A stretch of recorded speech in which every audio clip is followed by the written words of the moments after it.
Ya,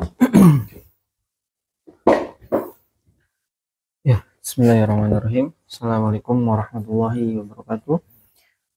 Teman-teman sekalian, pada video kali ini kita akan kembali belajar tentang atau membaca kisah-kisah pahlawan Nusantara. Kalau kemarin kita banyak membahas di Sumatera, kali ini saya ingin sedikit loncat begitu ya ke daerah lintas Sumatera, yaitu kita akan berbicara tentang, atau bukan berbicara ya, saya baca soalnya.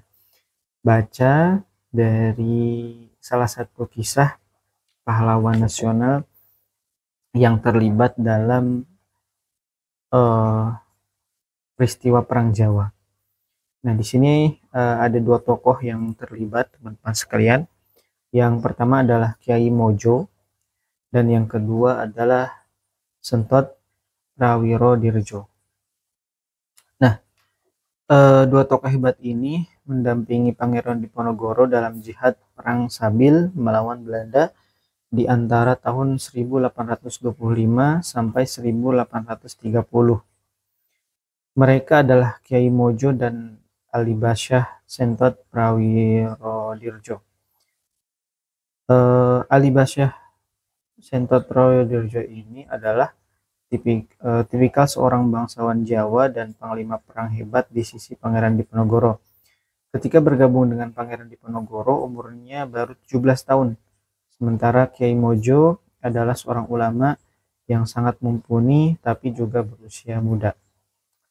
Nah, di awal ini kita sudah dibuat kagum ya, maksudnya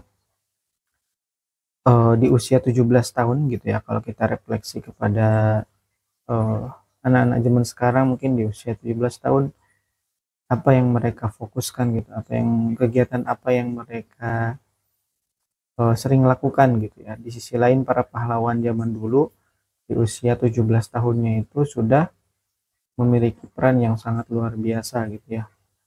Ikut andil dalam sebuah peperangan untuk meraih sebuah kemerdekaan. Ini menjadi refleksi ya dan sekaligus pengingat ya buat kita semua gitu ya. Anak-anak muda yang usianya bahkan belasan tahun gitu ya. Bukan digunakan untuk hanya sebatas bermain begitu ya. Kemudian hura-hura bersenang-senang yang tidak ada manfaatnya. Tentu kita tidak harus berperang seperti para pahlawan, akan tetapi kita bisa menghargai dan mengisi kemerdekaan sebagai balas budi dan penghargaan kepada pahlawan yang sudah berjuang. Nah, Kiai Mojo ini lahir tahun 1792, 7 tahun lebih muda daripada Pangeran Diponegoro. Ketika Pangeran Diponegoro memulai perang Jawa tahun 1825, usianya 40 tahun. Berarti Kiai Mojo usianya 33 tahun. Sentot 17 tahun karena dia lahir di tahun 1807 atau 1808. Ini adalah dua tokoh yang mendampingi Pangeran Diponegoro meskipun tidak sampai akhir perang. Kiai Mojo ditangkap pada bulan November 1828, sementara Ali Basyah Sentot Prawirodirjo menyerah kepada Belanda di bulan Oktober 1829. Kita lihat bagaimana dua tokoh ini berada di sisi Pangeran Diponegoro dan bagaimana kemudian mereka akan menjadi tokoh-tokoh sentral dalam Perang Jawa yang dahsyat. Sentot bergelar Ali Basyah yang berarti level tertinggi dalam pasukan Pangeran Diponegoro. Di balik gelar itu ada cerita. Dimulai dari kakaknya Sentot bernama Ali Basyah Abdul Kamil adalah panglima tertinggi sejak awal Perang Diponegoro. Sentot dan Abdul Kamil adalah putra dari Ronggo Prawirodirjo III, Bupati Wedana, Monconegoro Timur, di Madiun pada masa Sri Sultan Hamengkubuwono II. Ronggo Prawirodirjo itu terkenal karena kepahlawanannya di dalam peperangan melawan Dendles. Ronggo Prawirodirjo III gugur di Jawa Timur, wilayah sekitar Bengawan Solo pada sekitar tahun 1810. Ali Basyah Abdul Kamil sejak kecil seorang ahli perang, maka dia diangkat oleh Pangeran Diponegoro menjadi panglimanya. Ali Basyah Abdul Kamil ini sangat gigih dalam memimpin pasukan Diponegoro dan berhasil mengalahkan Belanda dalam banyak kesempatan. Beliau gugur tahun 1826 ketika Gugur beliau terkena peluru meriam tepat di dadanya hingga pecah dadanya. Dengan sisa-sisa napas terakhir, beliau berada dalam pelukan Pangeran Diponegoro. Selain merupakan panglima kesayangan, Ali Basyah Abdul Kamil adalah menantu Pangeran Diponegoro. Abdul Kamil dinikahkan dengan putri beliau Raden Ayu Impun yang kemudian dikenal sebagai Gusti Ayu Basyah. Ketika beliau akan wafat, Abdul Kamil berwasiat kepada Pangeran Diponegoro, "Ayahanda, adik saya Sentut Prawiro Dirjo adalah orang yang sangat jenius dalam mengatur strategi dan taktik perang. Saya mohon dia diangkat untuk menggantikan saya." Pada saat itu, jabatan atau pangkat Sentot kalau dijadikan Ali Basyah maka akan melompat 2 level. Walaupun hal ini adalah permintaan dari menantu yang dihormati dan dicintai, tetapi masih ada hal lain yang menjadi pertimbangan Pangeran Diponegoro. Hal ini terkait juga dengan keluarga Prawirjo karena Raden Ayu Maduretno, istri Pangeran Diponegoro, adalah putri dari Ronggo Prawirjo III. Semakin berat pula hal-hal yang menjadi bahan pertimbangan Pangeran Diponegoro. Sejak dulu Sentot sebenarnya punya rasa kepada Gusti Ayu Basyah. Namun karena dia kemudian dinikahi Abdul Kamil, kakaknya, maka Sentot mengalah. Oleh karena itu, sepeninggal kakaknya, Sentot punya harapan bahwa setelah itu dia akan dinikahkan dengan Gusti Ayu Basyah, putri Pangeran Diponegoro. Masalahnya, jika Sentot jabatannya dinaikkan 2 level sekaligus, diambil sebagai anak mantu, tentu perlakuan ini terlalu mencolok untuk seorang yang masih muda, karena ada banyak perwira senior lainnya serta memiliki jasa besar dalam berperang. Di antaranya adalah yang bernama Basyah Mertonogoro dan Basyah Gondokusumo dari Banyumas. 2 perwira ini juga sangat besar jasanya dalam peperangan.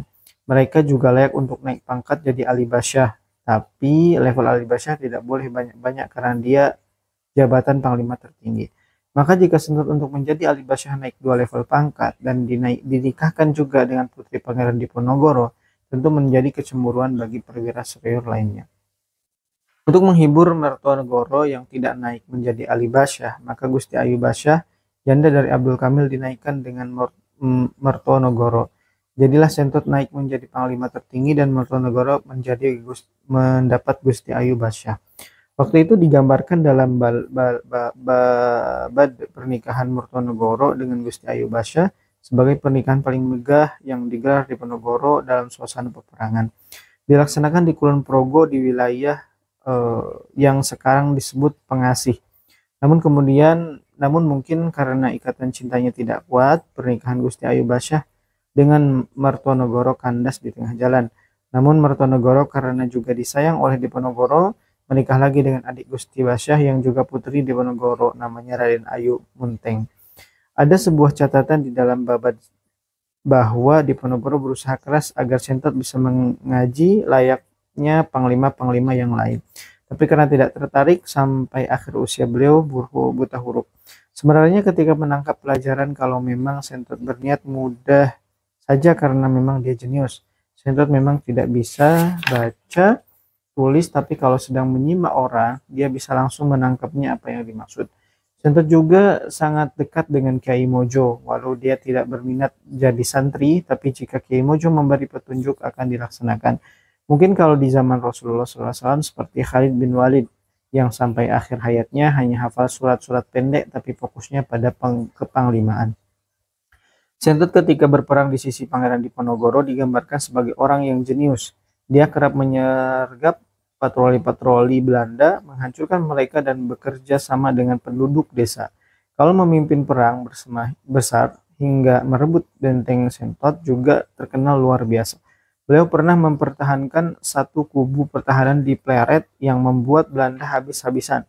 Konon Sentot hanya dengan kekuatan 400 orang bisa menahan gempuran Jenderal Van G yang berkekuatan 4.000 orang. Itulah kedahsyatan Sentot ketika berperang di medan tempur. Sentot juga sangat dielu-elukan oleh rakyat.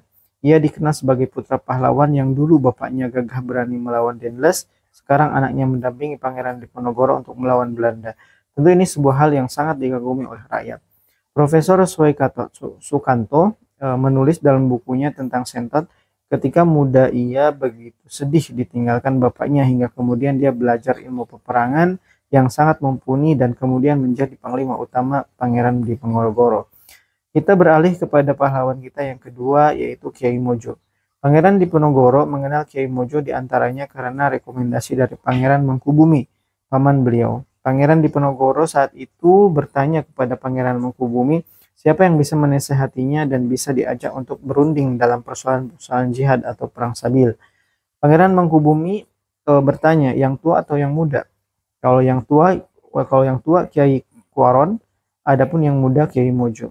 Kiai Mojo adalah putra Kiai Baderan. Nama asli Kiai Baderan sepuh ini Imam Abdul Arif. Beliau adalah keturunan Keraton Surakarta, sedangkan istrinya yakni Ibu Kiai Mojo adalah saudara Sri Sultan Hamengkubuwono III. Dengan begitu dari jalur ibunya, Kiai Mojo adalah sepupu Diponegoro. Kiai Mojo kemudian menikah jandanya Pangeran Mangkubumi, paman Diponegoro. Nama asli Kiai Mojo adalah Muslim Muhammad Khalifah.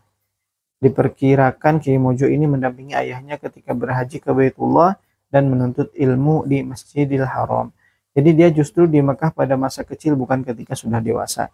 Kiai Mojo kemudian dibawa pulang ke Jawa untuk oleh ayahnya ketika masih remaja. Sepulang dari Mekah, ayahnya yang disebut sebagai Kiai Baderan sepuh karena berkedudukan di desa Baderan, membuka pesantren baru di daerah Mojo di telatah antara Klaten dan Boyolali. Di pesantrennya itu, Kiai Mojo menjadi seorang ulama yang sangat mumpuni. Dia adalah seorang yang alim dan faqih. Suatu waktu beliau pernah dihasut oleh seorang perwira Belanda dengan mengatakan, kalau kalian ini memang mau mendirikan sebuah pemerintahan Islam yang lebih layak jadi sultan itu Kiai Mojo, bukan Diponegoro. Kiai Mojo lalu menjawab, saya belum pernah bertemu seorang raja atau bangsawan Jawa yang meluhurkan agamanya seperti yang dilakukan Diponegoro. Tidak mempanlah hasutan Belanda untuk memecah Belanda Kiai Mojo dan Diponegoro. Kiai Mojo dengan teguh tetap mendampingi Pangeran Diponegoro di sisinya. Kiai Mojo bertugas untuk memberikan pengajaran-pengajaran agama sepanjang perjalanan jihad. Kiai Mojo juga mendesak Pangeran Diponegoro untuk mendeklarasikan diri sebagai seorang sultan yang mengepalai agama Islam di Jawa. Jadi memang beliau sebagai penasihat spiritual, politikus sekaligus militer. Di daerah Kulon Progo menjadi tempat Kiai Mojo mendesak Diponegoro untuk segera memaklumatkan diri menjadi sultan. Maka Diponegoro mau mengambil jabatan sultan, tapi maksudnya adalah Sultan Mujahidin, bukan sultan dalam arti punya keraton. Diponegoro bisa masih tidak nyaman dan takut dituduh mencari kekuasaan. Begitulah karakter orang Jawa yang hati-hati, penuh pertimbangan. Namun Kiai Mojo tetap mendesak Pangeran Diponegoro agar menerima pengukuhan dirinya sebagai sultan. Akhirnya Pangeran Diponegoro menerima gelar sultan dalam memimpin jihad. Maka kemudian pada stempel Diponegoro yang berbentuk segi 8 tertulis Sultan Abdul Hamid Harucakra Kabiril Mukminin Senapati Ting Alaga Sayyidin Ratu Paneteg Panatagama Ingkang Jumeneng Satanah Jawa. Kiai Mojo pernah berbeda pendapat dengan Diponegoro dalam kasus penyerbuan Keraton Surakarta. Jadi tinggal selangkah lagi pasukan Diponegoro sudah mengepung Keraton Surakarta. Misalkan pasukan itu jalan terus, terebutlah Keraton Surakarta. Saat itu Diponegoro kemudian diingatkan Pangeran Mangkubumi bahwa bagaimanapun juga Pakubuwono VI itu menjadi wali bagi putranya Diponegoro. Pangeran Diponegoro anom dan secara rahasia juga Pakubuwono VI sering membantu. Keraton Surakarta itu arsiteknya adalah Sultan Hamengkubuwono I saat bergerak Pangeran Mangkubumi. Jadi sebenarnya Keraton Surakarta adalah karya dari leluhur Pangeran Diponegoro, mana mungkin mau dihancurkan. Terkadang perbedaan-perbedaan pendapat dan gesekan semacam ini terjadi di kalangan para santri dan ulama yang untuk mengkompromikan itu tidaklah mudah. Begitu pula dalam penyerbuan Keraton Yogyakarta juga sama. Pangeran Diponegoro banyak pertimbangan yang membuatnya tidak jadi melangkah untuk melarang. Suatu saat Pangeran Diponegoro merasa jengkel dengan Kiai Mojo sampai kemudian beliau marah. Beliau tidak mau memanggil lagi dengan Kiai tapi Ki.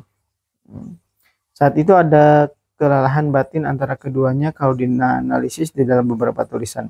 Tidak tepat juga ketika dikatakan apakah Kiai Mojo kecewa kepada Diponegoro terkait misalnya kampanyenya Diponegoro yang menggunakan istilah-istilah Jawa seperti Ratu Adil yang sebenarnya Kiai Mojo sudah tahu sedari awal. Oleh karena itu, yang menjadi persoalan utama gesekan-gesekan adalah kadang-kadang strategi di lapangan tidak nyambung dengan misi besar karena berhadapan dengan fakta-fakta yang harus disesuaikan.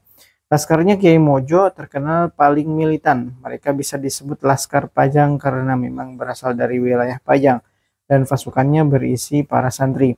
Makanya sampai sekarang ada sejarawan-sejarawan yang menggunakan terminologi sisa-sisa Laskar Pajang untuk menyebut bagian dari kaum muslimin yang militan memperjuangkan syariat Islam. Karena dalam barisannya Pangeran Diponegoro Laskar Pajang yang dipimpin Kiai Mojo memang taat agama dan sangat militan berjuang. Intelijen Belanda ketika mendengar ada gesekan antara Kiai Mojo dengan Pangeran Diponegoro, maka mulailah dikirimkan utusan untuk membujuk Kiai Mojo untuk memisahkan diri. Sampai suatu ketika Kiai Mojo merasa tidak nyaman di sisi Pangeran Diponegoro sehingga dia pamit untuk kembali ke Pajang berkonsentrasi membebaskan Pajang dari Belanda. Maka Kiai Mojo bersama 800 orang pasukannya itu bergerak dari Kulon Progo menuju ke Surakarta. Ketika tiba di wilayah Sleman dekat Melati di aliran Kali Bedog, konon nama desanya zaman itu Kembang Arum. Ternyata beliau sudah dikepung oleh 3.500 pasukan 3.500 pasukan. Jadi Belanda memang sengaja memisahkan mereka untuk disergap karena sudah dikepung oleh 3.500 orang, maka semua pasukan sudah siap mati. Mereka kemudian mengucapkan kalimat tauhid dan salawat Nabi sebagai pembakar semangat jihad. Namun Kiai Mojo tidak ingin ada pertumpahan darah lagi. Kiai Mojo lalu berdialog dengan pemimpin pasukan Belanda. Beliau memilih menyerahkan diri dengan syarat membebaskan semua pasukannya. Akhirnya Kiai Mojo ditinggal disertai 60 orang yang memang tidak mau berpisah dengannya. Sedangkan yang lain disuruh pergi ke Pajang, bahkan ada yang kembali pada Pangeran Diponegoro di Kulon Progo. 60 orang beserta Kiai Mojo inilah yang kemudian diangkut dan ditawan ke Salatiga. Di Salatiga mereka bertemu dengan residen Belanda. Oleh residen Belanda itu Kiai Mojo masih mendapat bujukan lain, bukan untuk bergabung dengan pasukan Belanda, tapi Kiai Mojo diminta untuk tidak usah melanjutkan perang dan kembali ke keraton. Di keraton beliau ditawari Belanda akan diangkat jadi penghulu yang salah satu tugasnya nanti berfatwa bahwa Diponegoro melakukan buhat sehingga halal darahnya. Tentunya Kiai Mojo tidak mau memilih langkah yang picik itu. Kiai Mojo kemudian dikapalkan dari Semarang ke Batavia di bulan November 1828. Beliau ditawan di Stadhuis yang nantinya Diponegoro juga ditawan di situ. Bedanya Diponegoro di kamar atas, ketika ditawan di Stadius, Kiai Mojo ditempatkan di penjara bawah tanah selama 3 bulan. Selama 3 bulan itu pula beliau tidak dapat melihat matahari. Jadi perlakuan Belanda kepada ulama luar biasa kejamnya. Ketika mereka menolak untuk bekerja sama, maka akan disiksa dan dipenjara dengan tingkat yang paling kejam. Setelah dari Batavia, Kiai Mojo kemudian dikapalkan menuju ke Ambon. Ternyata masih banyak orang Islam di Ambon. Bahkan kehadiran Kiai Mojo disambut dengan gegap gempita. Maka oleh Belanda Kiai Mojo dibawa ke Manado. Kalau di Manado, kota diperkirakan Kiai Mojo akan dapat banyak pengikut lagi. Maka kali ini diangkutlah Kiai Mojo dari Manado kota ke pedalaman yang disebut sebagai Tondano. Kiai Mojo di Tondano disertai 60 orang santri-santrinya, laki-laki semua. Istri-istri mereka disusulkan kurang lebih beberapa bulan kemudian. Kiai Mojo diasingkan bersama putra-putra dan saudara-saudaranya. Antara lain Kiai Baderan Anom, Kiai Pulu Kadang, dan Kiai Kasan Besari. Mereka akhirnya menikah dengan wanita setempat dan membuka ladang dakwah di situ. Sampai sekarang lestari dengan adanya kampung Jawa Tondano sekitar 70 tahun setelah era Diponegoro. Belanda kembali membuang ulama ke Tondano. Kiai Ahmad Rifai dari Pekalongan memimpin Rifaiyah yang juga melawan Belanda. Maka Tondano menjadi tempat berkumpul ulama-ulama Jawa dan generasi Islam. Diponegoro pernah ditahan di Manado antara tahun 1830 sampai 1833 di Fort Amsterdam. Manado ke Tondano, tempat ditahannya Kiai Mojo, memang agak jauh, tapi mereka bisa saling mendengar kabar satu sama lain. Diponegoro selalu ingin bertemu dengan Kiai Mojo, tapi Kiai Mojo selalu menolak. Mungkin juga karena masih ada luka hati yang belum selesai dan belum siap jika harus bertemu. Namun ketika Diponegoro menyampaikan kepada Kiai Mojo bahwa dia ingin menulis, Kiai Mojo bergegas mengirimkan satu santri untuk jadi asisten Diponegoro di Manado. Dan santri itulah yang menuliskan babat Diponegoro dengan cara Diponegoro mendikte dan santrinya yang menulis. Itulah kontak terakhir Pangeran Diponegoro dengan Kiai Mojo. Kiai Mojo tetap di Tondano dan Diponegoro diangkut dari Manado menuju Makassar. Banyak pertimbangan Belanda untuk kembali memindahkan Pangeran Diponegoro. Bagi Belanda, Manado terlalu terbuka. Ia merupakan pelabuhan internasional yang terbuka dari arah utara. Saat itu ada isu-isu bahwa ada kapal-kapal Inggris dan kapal Turki Utsmani yang mulai menyelamatkan yang mau menyelamatkan Diponegoro. Diponegoro juga mulai mendapat tempat di hati rakyat Manado. Dikisahkan mereka merasa takut kepada Diponegoro karena pernah suatu ketika Diponegoro membeli sesuatu di pasar tidak dilayani dengan baik, kemudian beliau marah. Begitu beliau menghentakkan kakinya di tanah, gempa juga terjadi. Mungkin karena bertepatan dengan waktu gempa di daerah itu, wallahu alam. Secara militer di Makassar juga bentengnya lebih kuat dari Serdadu yang disediakan lebih banyak. Jadi kalau ada orang yang mau menculik Diponegoro tentu jauh lebih sulit. Ketika Kiai Mojo ditangkap, Sentot masih mendampingi Diponegoro.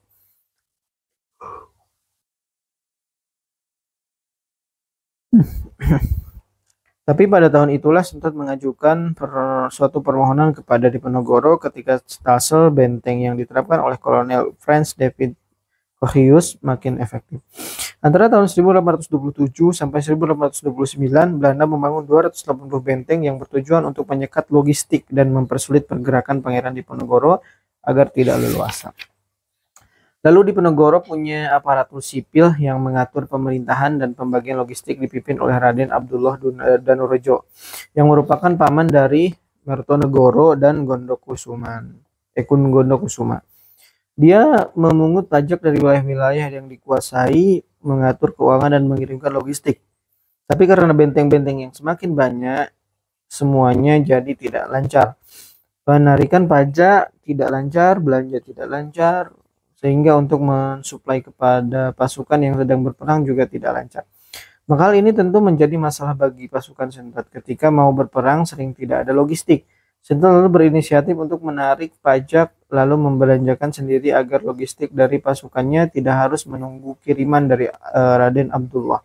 Namun ketika Sentot mengurusi administrasi dan logistik, kemampuan perangnya tumpul. Padahal selama ini kalau dia hanya berfokus pada perang, ia tidak pernah terkalahkan. Pada tahun 1829, bulan September, Sentot menyerbu benteng Belanda yang besar di Nanggulan tapi kalah telak. Konon itulah kekalahan pertama Sentot, pasukan yang gugur hampir 300 orang. Pada saat itu Raden Ronggo Prawodiningrat, kakaknya Sentot yang lain menjadi pejabat keraton Yogyakarta untuk Madiun melanjutkan bapaknya mengirim surat. Usai menerima surat dari kakaknya, Sentot memikirkan dengan sangat serius hingga datang tawaran dari Belanda. Sentot mencoba mengajukan tawaran yang sangat tinggi kepada negosiator kalau mau dia menghentikan perang. Syaratnya meminta pangkat tertinggi militer Belanda tetapi diberi wewenangan untuk memimpin 1.000 prajurit dan diberi seragam dengan biaya dari Belanda. Jika hal itu dipenuhi, seragamnya harus tetap pakai sorban lengkap diberi senjata dan peluru. Sentot juga meminta uang sebanyak 10.000 real tunai untuk dia dan pasukannya. Tidak ikut minum-minum dalam acara-acara Belanda, Sentot berpikir dengan syarat yang tinggi itu Belanda tidak mungkin mengabulkannya. Sehingga Sentot punya alasan untuk menjelaskan kepada kakak-kakak kalau sudah mengajukan tentulah ketika diajak damai. Tapi ternyata semua yang diminta dipenuhi oleh Belanda. Maka pada bulan Oktober 1929, Sentot memutuskan untuk berhenti perang. Markas Sentot waktu itu di wilayah Imogiri. Pada bulan Oktober 1929, Sentot turun bersama 1.000 pasukan sepanjang jalan rakyat mengeluh-elukan dan menyembah Sentot sebagai penghormatan luar biasa. Karena memang Sentot panglima tak terkalahkan. Sentot pulang sebentar ke Yogyakarta dan disambut oleh Presiden Vannes serta Sultan Hamengkubuwono kelima yang masih kecil karena naik tahta di tahun 1922. Untuk umurnya baru 2 tahun, berarti tahun 1829 baru 9 tahun. Sentot diperkirakan dengan begitu hormat, tidak lama Sentot mendapatkan penugasan untuk berperang. Sentot menambahkan syarat lagi, siap ditempatkan dimanapun, asal tidak di Jawa. Ia memiliki prinsip lebih baik mati daripada harus melawan di Ponorogo. Dikirimkanlah Sentot ke Sumatera untuk memerangi kaum Padri. Ternyata di Sumatera Barat itu Sentot kaget karena harus melawan sebuah pasukan yang juga bertakbir dan berpakaian putih-putih. Akhirnya Sentot juga menolak melakukan kaum Padri. Dia tidak mau berperang melawan sesama kaum muslimin. Karena disersinya Sentot di Minangkabau itu disentot langsung dibuang ke Bengkulu. Sampai akhirnya meninggal di Bengkulu. Dalam menghadapi perjuangan Nusantara, ternyata Belanda sejak dulu sudah menerapkan yang namanya belah bambu. Ada yang diinjak, yaitu ulama, dan ada yang diangkat, yaitu bangsawan, yang mana mereka mengajukan konsep yang konsesi apapun akan dikasih. Ya, jadi itu teman-teman dari kisah sebenarnya Kiai Mojo dan Sentot ini adalah panglima ya, panglima perang ketika masa perjuangan dari apa namanya, Pangeran Diponegoro. Nah, beberapa faedah yang mungkin bisa kita ambil. Yang pertama, ketika ada apa namanya, penggantian kepemimpinan gitu ya, itu sangat hati-hati sekali gitu, tidak asal kemudian diberikan kepada seseorang padahal belum jelas gitu kompetensinya. Karena sangat bahaya ketika amanah itu diberikan kepada orang yang tidak kompeten, maka akan menimbulkan berbagai macam huru-hara dan juga kerusakan, baik bagi dirinya sendiri ataupun juga bagi masyarakat dan luasnya bagi sebuah bangsa. Kemudian juga ini juga kisahnya ya sedikit apa namanya, sedikit kurang baik mungkin ya, tapi juga disitulah hikmahnya ketika Pangeran Diponegoro berbeda pendapat dengan Kiai Mojo gitu ya, dan beliau mencontohkan bahwasanya ketika kita membenci atau misalkan pernah sakit hati dengan seseorang gitu ya, kita tidak perlu menjelekkan orang tersebut, dan bagaimana untuk mengikuti sifat manusiawi bahwasanya ketika kita disakiti gitu ya, tentunya tidak semudah itu untuk melupakan. Mungkin untuk memaafkan itu bisa, tapi untuk melupakan itu kan lebih berat gitu. Dalam artian ketika Kiai Mojo diajak ketemu oleh Pangeran Diponegoro, beliau memilih untuk menolak dan tidak mau bertemu. Ya mungkin satu diantaranya adalah mencegah terjadinya madarat-madarat yang uncontrolled, di luar kontrol Kiai Mojo. Dan di sini juga kita bisa belajar gitu ya, bahwasanya orang-orang ulama-ulama zaman dulu dengan sebegitu cerdasnya gitu ya, sampai-sampai bisa mempengaruhi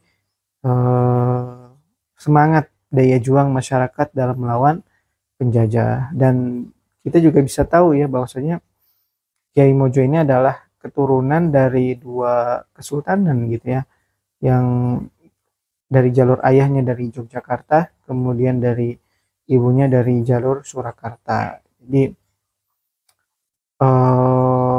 garis-garis keturunan raja gitu, kemudian plus ditambah dengan paham ilmu agama, maka itu adalah kombinasi yang sangat luar biasa ya. Jadi orang yang berpengaruh secara pemerintah, pangkat, derajat begitu ya, dan juga dilengkapi dengan keilmuan agama yang sangat mumpuni. Nah, ini mungkin yang sangat sulit kita temui di masa-masa akhir ini adalah ada mungkin orang yang bagus, apa namanya, tinggi gitu jabatannya, akan tetapi jauh dari agama. Nah, ini juga akan menjadi masalah gitu ya, teman-teman sekalian. Jadi dia tidak paham memaknai bahwasanya jabatan itu adalah sebuah amanah yang seharusnya dijalankan betul-betul gitu, yang seharusnya apa namanya, digunakan untuk kemaslahatan orang banyak gitu ya, malah digunakan sebaliknya hanya untuk kepentingan individu. Nah, dari kisah inilah kita belajar gitu ya, mudah-mudahan 1, 2, 3 faedah yang kita apa namanya ambil dari cerita kali ini bisa memberikan manfaat dampak secara real dalam kehidupan kita. Sekian, assalamualaikum warahmatullahi wabarakatuh.